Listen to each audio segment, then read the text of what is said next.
Okay, today we're going to be cooking a venison and sausage stew in the pizza oven. I've got a cast iron pot, but you could use a terracotta one or whatever you've got in there, but make sure it's something that can withstand the heat.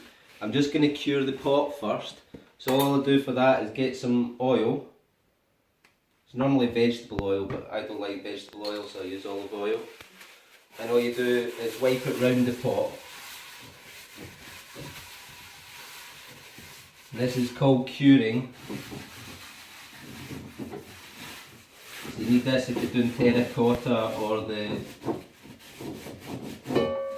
cast iron pot like I've got here. Okay. Okay.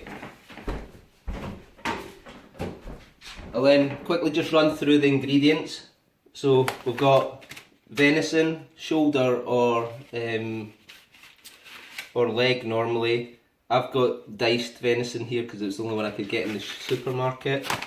I've got some chipolata sausages, but you can have any kind of sausages you want. I'm going to put carrots, shallots that I'm going to keep whole, some potato, celery, garlic, and some thyme, fresh thyme and bay leaf that I've got out of the garden. For the sauce, I'm going to be using some red wine. I've just got some leftovers. Try and get something like quite flavoursome, so I've gone for Chilean wine here. I've got roast beef gravy, but you can just use a stock, but it doesn't thicken up a lot in the oven, the pizza oven, so you need it quite thick. Salt and pepper, some flour, and some tomato puree. The first step is just to get some salt and pepper and put it into your flour. So I've just got a good handful of flour there, and I'm going to put a decent amount of salt and pepper in this.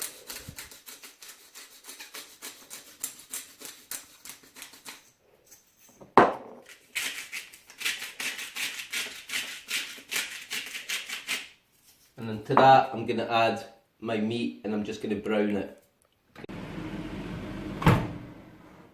Okay, so first of all I'm going to get the diced venison and the flour with salt and pepper, and I'm going to mix them together, okay, just to give them a good coating. Now I've got a lot of venison here because I'm making a big pot. Obviously you might not need as much. And then I'm just going to brown it off in the pan before we put it in with the rest of the stuff in the pot. Now we're wanting to slow cook this venison stew, but we just want to get some colour on this meat before it goes in. Okay, so that looks awesome. Also the flour will help thicken up the sauce as well. Okay, so I'm just going to turn the heat on. The right one would help. We want that coming up quite fast. And I'll get it on. Use it through. Just put it as a wash.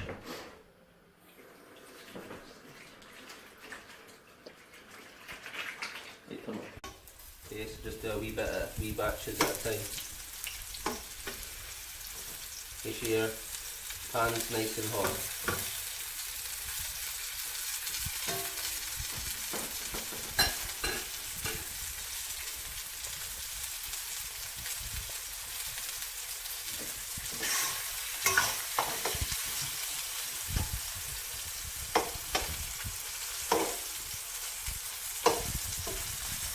Try not to move it about in the pan too much, because we don't want it cooked all the way through either. Okay?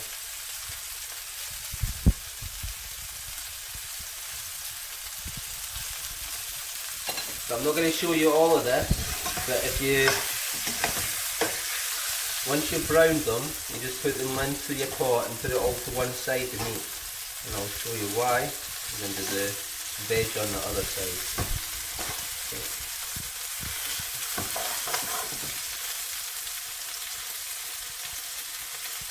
Like I say, we're not wanting to cook this all the way through, it's just a wee browning, so that's probably enough actually. Okay, so that's batch number one. not cooked all the way through. I'm just moving that to the side.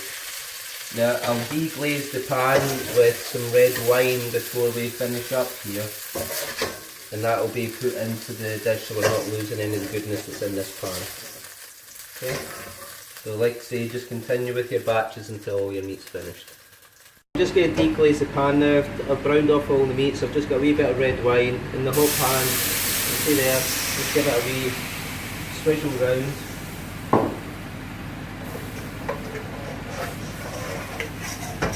Got all the nice crusty bits off there. All your flavour out of that, don't want to lose any of that.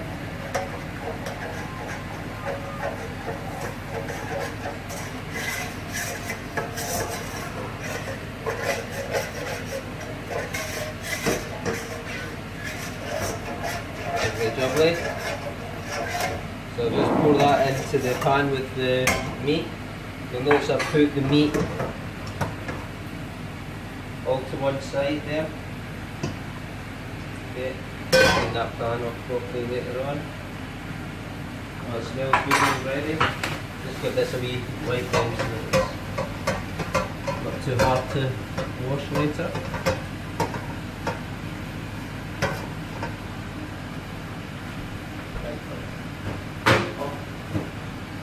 So now we've browned the meat, we've put the meat onto one side here, and then I've chopped the vegetables quite thick. So we have 2 carrots, 2 sticks of celery, some shallots I've kept whole, just topped and tailed them. I've got 3 smallish potatoes, and then what I'll add to that is some garlic. I've squashed them and kept them pretty whole, so we're just going to put most of them on the meat side, okay? And I'll put a couple down here, just keep them whole like I say. And then I'm going to add thyme, so just drop some thyme in there, just keep them on whole on the sticks like that, easier to find later on. We've got 3 bay leaves from the garden, and I've added some parsley as well because we've got quite a lot of garlic in there, so it's just to take that wee nip out when we're eating them. It saves your breath stinking. And also to add into the pot, we're just going to put the sausages.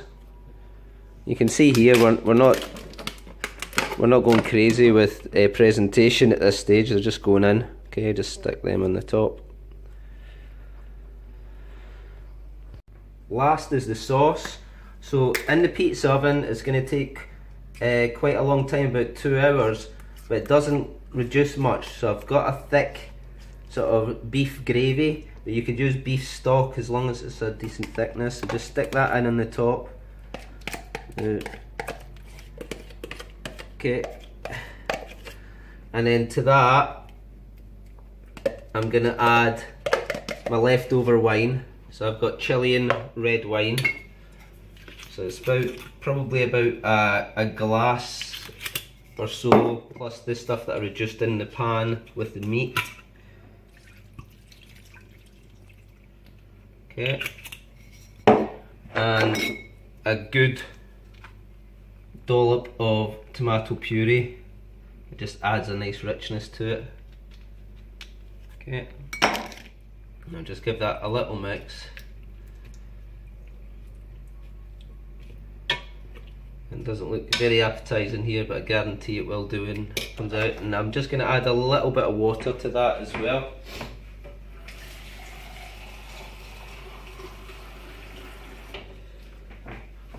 Probably about a cup or so of that as well, just so that we can get some nice sauce for dipping up the bread later on. Okay. And all I'm going to do is serve this with bread and some asparagus, but you can do whatever greens or sides you want with this. For the pizza oven, I'll be making a fire. It's going to start off at 175. It'll take me a couple hours to get the fire to that, and then we'll slowly let it drop naturally with this in the oven. But that's us ready to go. Okay, catch you when we put it in the fire. So I've started the fire. You see I've got the door fully opened and the flume to drag the air out.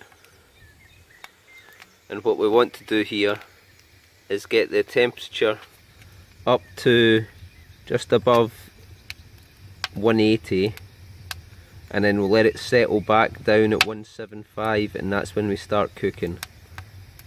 Okay, so this will take a good hour and a half probably in this weather because it's a bit wet and cold today. Okay, that's an hour 20 minutes later, and you can see the temperature's gone up to 200, a bit higher than I want, so I'll just push the fire to the back and I'm going to let it go to coal and cool down a wee bit. Okay, so I'll come back in 15 minutes, not adding any more wood to that.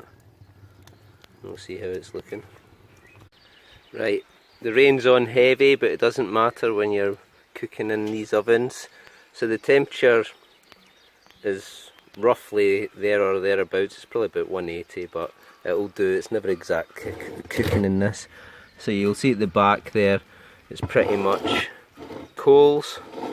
Obviously I wouldn't be touching this if it's been in for a while. I've just stuck that in there now.